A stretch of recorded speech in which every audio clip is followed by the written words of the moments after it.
यहाँ पर जी हाँ ना एक एडवर्टाइजमेंट करती है।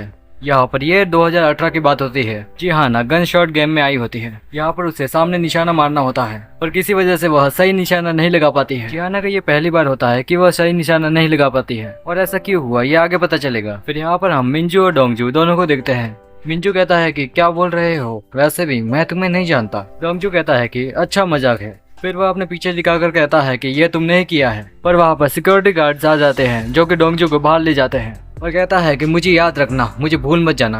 फिर यहाँ पर हम मनसी को देखते हैं जो कि ग्योनचोल से बात कर रहा होता है। मनसी कहता है कि कमिश्नर ने हमारी टीम के बारे में क्या कहा। ग्योनचोल कहता है कि मुझे उतना नहीं पता पर वे थोड़े परेशान थे क्योंकि जिहाना ने नौकरी छोड़ दी है और कहता है कि पर मुझे जिहाना से बात करनी होगी। फिर यहाँ पर मनसी को एक कॉल आता है जो कि डोंगजू का होता है। फिर यहाँ पर डोंगजू एक सीसीटीवी वीडियो रिकॉर्डिंग दिखाता होता है और कहता है कि यह मिंजू योंग है, यही ट्रक ड्राइवर था और मिंसू का कातिल भी यही है और इसी ने ही मिंसू को मारा है। फिर मनसी कहता है कि जो भी हो बिना सबूत के कुछ भी नहीं कर सकते। डोंगजू कहता है कि इसके हाथ में वो घड़ी देखो और ये भी देखो दूसरा सबूत। तो मनसी कहता है कि फॉरेंसिक वालों को अपनी फोटो लेकर भेज देना। तो डोंगजू कहता है कि यह आइडिया सही है। फिर वह जययोंग को कहता है कि मेरा फोटो लो। तभी वहाँ पर जोंगयोंग आता है और कहता है कि नमस्ते, कैसे हो। मनसी कहता है कि मैं ठीक हूँ, तुमने मेरी जान बचाई थी, चलो आप यहाँ बैठो। फिर वो कहता है कि तुम यहाँ पर कितने अच्छे लग रहे हो, तुम हमारी टीम में शामिल क्यों नहीं हो जाते। पर जोंगयोंग मना कर देता है। फिर डोंगजू कहता है कि मैं नहीं चाहता कि ये हमारी टीम में आए। फिर कहता है कि तुम सीनियर हो पर यहाँ पर मनमानी नहीं चलेगी और वहाँ पर वोटिंग करने की बात करता है और कहता है कि मेरी यहाँ पर ना है। तो यहाँ पर जययोंग कहता है कि ठीक है मैं तो जोंगयोंग के साथ हूँ। फिर डोंगजू कहता है कि ठीक है पर जियाना तो मेरी साइड में होगी। तो यहाँ पर जययोंग कहता है कि तुम्हें पहले से ही कैसे पता है। तो वो कहता है कि अरे उसके बारे में सब पता है और वैसे भी तुम्हें तलवार चलाने के अलावा आता ही क्या है। तो यहाँ पर जोंगयोंग कहता है कि ठीक है देखते हैं, हम दोनों कंपटीशन करेंगे। फिर यहाँ पर हम उन दोनों को कंपटीशन करते हुए देखते हैं और वहाँ पर पीछे सभी पुलिस वाले बैट लगा रहे होते हैं। पर यहाँ पर जययोंग सभी को बाहर निकाल देता है। यहाँ पर वह चश्मा निकाल देता है और ये नहीं सुधरेंगे, बाहर भी बैट लगा रहे होते हैं। यहाँ पर डोंगजू जोश जोश में जययोंग को 3 पंच मार देता है और यहाँ पर जययोंग टेक्निक लगाकर पीछे से डोंगजू को लात मारता है और यहाँ पर वह हार जाता है। फिर यहाँ पर जियाना आती है और अंदर देखती है तो यहाँ पर डोंगजू अपना फेस को छुपाने लगता है। फिर यहाँ पर हम डोंगजू और मनसी को खाना खाते हुए देखते हैं। डोंगजू कहता है कि जययोंग झूठा है, उसे मुझे बताना चाहिए था कि उसे टाइकोंडो भी आता है। मनसी कहता है कि कोई बात नहीं, तुम वैसे भी बहुत परेशान रहते हो।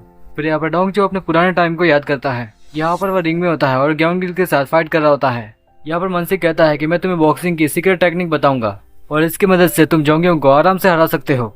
इसके बाद हम जियाना को जाते हुए देखते हैं। यहाँ पर मनसी कहता है कि ये लो और तुम अपना काम वापस शुरू कर सकती हो। तो जियाना कहती है कि धन्यवाद पर इसकी जरूरत नहीं है। यहाँ पर जययोंग भी कहता है कि क्या तुम सच में काम छोड़ रही हो। तो यहाँ पर जियाना कहती है कि हाँ ये सच है, पर जाने से पहले वह डोंगजू से मिलना चाहती है। तो यहाँ पर जययोंग कहता है कि डोंगजू तुम्हारे लिए परेशान रहता है और मुझे लगता है कि उसकी एनर्जी पूरी तरह से खत्म हो गई है। फिर यहाँ पर जियाना डोंगजू से मिलने जाती है और यहाँ पर मनसी डोंगजू को न्यू टेक्निक सिखा रहा होता है। फिर यहाँ पर डोंगजू जियाना को देखता है तो जियाना जाते जाते कहती है कि ये मुझे कहीं से भी परेशान नहीं दिखता। अगले सीन में हम सभी को कैफेटेरिया में खाना खाते हुए देखते हैं। फिर डोंगजू कहता है कि क्या तुमने जुएन के बारे में कुछ सोचा है, हमें उसके खिलाफ अरेस्ट वारंट निकालना चाहिए। तो मनसी कहता है कि मैं कोशिश कर रहा हूँ। वहीं पर टीवी में एक न्यूज चल रही होती है। वो कहता है कि ट्रक ड्राइवर ने अपने आप को अरेस्ट करवा लिया है और वह क्योनिल होता है।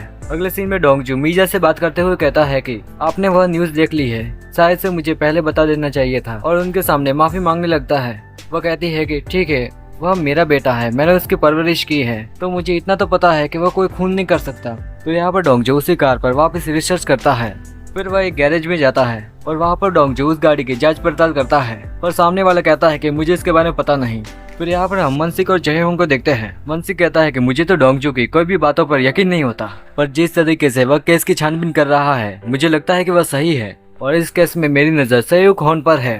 फिर यहाँ पर हम सेयूक होन को देखते हैं जो कि ग्योनिल से बात कर रहा होता है। वह कहता है कि तुम सच बोलो, क्या तुमने उसे मारा है।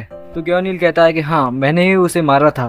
तभी वहाँ पर कुछ ऑफिसर्स आते हैं और उसे वहाँ से ले जाते हैं। तभी वहाँ पर सेयूक होन से एक आदमी कहता है कि सर एक ऑफिसर ग्योनिल से मिलना चाहता है। वो कह रहा था कि उसे इंटरव्यू लेना है और उसका नाम जोंगयोन है। तो सेयूक होन कहता है कि ठीक है उसे अंदर भेजो और यहाँ पर जययोंग अंदर आ जाता है और यहाँ पर वह जययोंग से बात करने के बजाय फोन पर बात करता है और नौटंकी तो ऐसा करता है कि जैसे कि वह बहुत बिजी आदमी है। फिर वह चेयर पर बैठकर कहता है कि जययोंग मेरा जून को बर्थडे आने वाला है। तो यहाँ पर जययोंग कहता है कि तो मैं क्या करूँ, मैं यहाँ पर कोई बर्थडे बनाने नहीं आया, मैं यहाँ पर एक केस के सिलसिले में आया हूँ, मुझे क्योनिल से मिलना है। ओह ये बात है, पर मैं इसकी परमिशन नहीं दे सकता, तो मुझे अंदर आने क्यों दिया। सईखोन कहता है कि बस ऐसे ही, मुझे तो बस तुमसे मिलना था। वैसे भी तुम मुझे कभी भी ताइक्वांडो में हरा नहीं पाए, तुम अपने पिताजी के पास क्यों नहीं चले जाते? वैसे भी दुनिया में बहुत से काम है करने को। तो वो कहता है कि तुम्हें इससे मतलब नहीं होना चाहिए। यह बोलकर वो वहाँ से चला जाता है।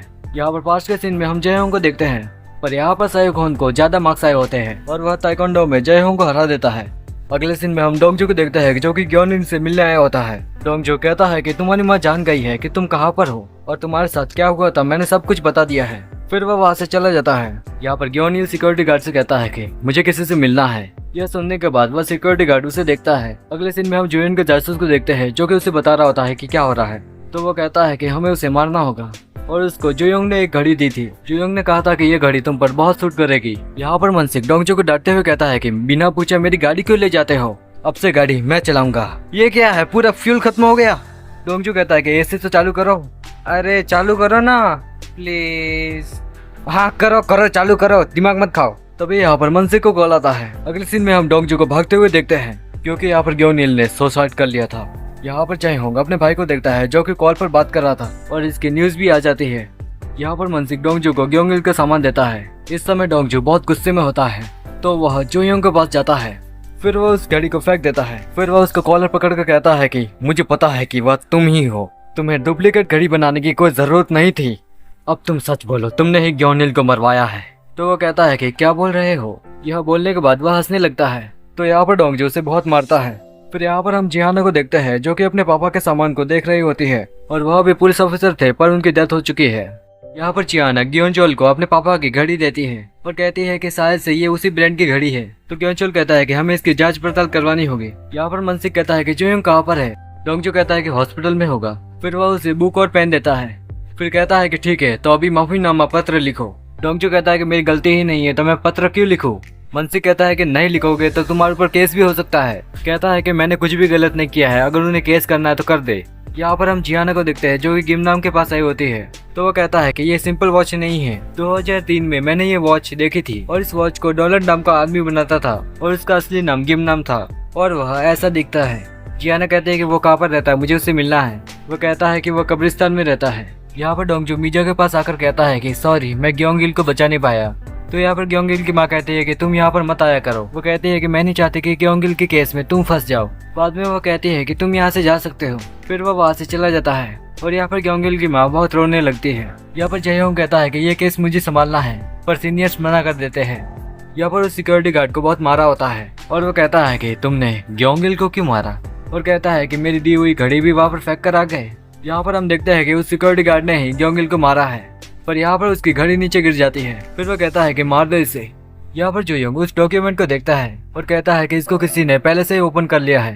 फिर वो कहता है कि क्या ये जिहाना ने किया है और कहता है कि हमें जल्दी ही उसके बारे में कुछ करना होगा। जुयोंग बाद में उस डॉक्यूमेंट को देखता है, उसमें इम्पोर्ट और एक्सपोर्ट लिखा हुआ होता है। फिर वह सारे पेपर को जला देता है और यहाँ पर उसे मिलने के लिए जुयोंग वहाँ पर आता है। तो जुयोंग उसे वह घड़ी पहना देता है। कहने का मतलब है बकरे के गले में घंटी। बाद में कहता है कि मुझे तुम पर पूरा विश्वास है, चलो अभी मेरा एक काम करो। यहाँ पर डोंगजू बैठा हुआ होता है और वह पास्ट के सीन को याद करता है और उसके साथ ग्योंगिल भी होता है। फिर वह बहुत जोर से पंच मारता है जिसकी वजह से वह बेहोश हो जाता है।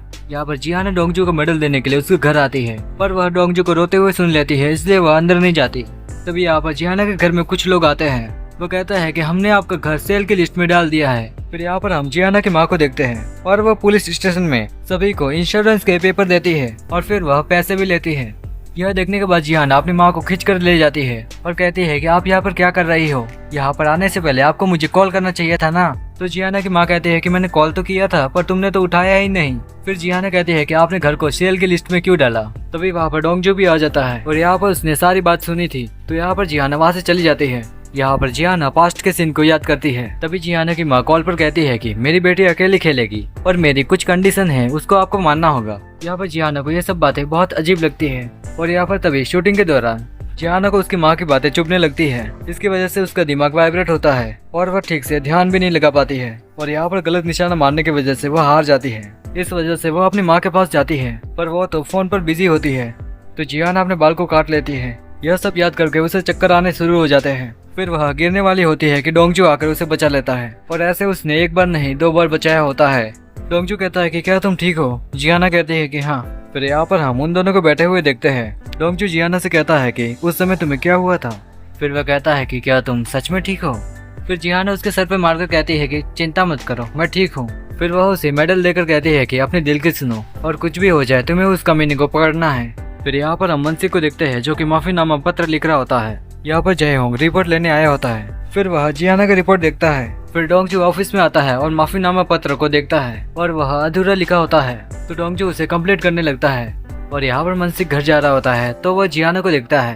तो वह मनसी के पास जाकर कहती है कि सर क्या मैं अपना इस्तीफा वापस ले सकती हूँ। तो मनसी हंसते हुए कहता है कि हाँ बिल्कुल। तभी यहाँ पर हम सभी को साथ में देखते हैं। यहाँ पर जयहोंग गेम की बात करता है कि तुम तो हार गए थे। तो इस बात पर डोंगजू मेडल दिखाता है। यह देखने के बाद जियाना स्माइल करती है। यहाँ पर डोंगजू कहता है कि मुझे जुयन से मिलना है, पर यहाँ पर सिक्योरिटी गार्ड उसे रोकने की कोशिश करते हैं, पर डोंगजू जैसे तैसे भाग जाता है।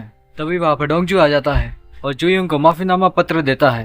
तो जुयन कहता है कि इसका मैं क्या करूँ और फेंक देता है उसे। डोंगजू कहता है कि रुक जाओ, तुम्हारे अंदर कोई शर्म नहीं है। फिर वह उसे मारने वाला होता है पर नहीं मारता है और उसकी जगह विंडो पर पंच मारता है।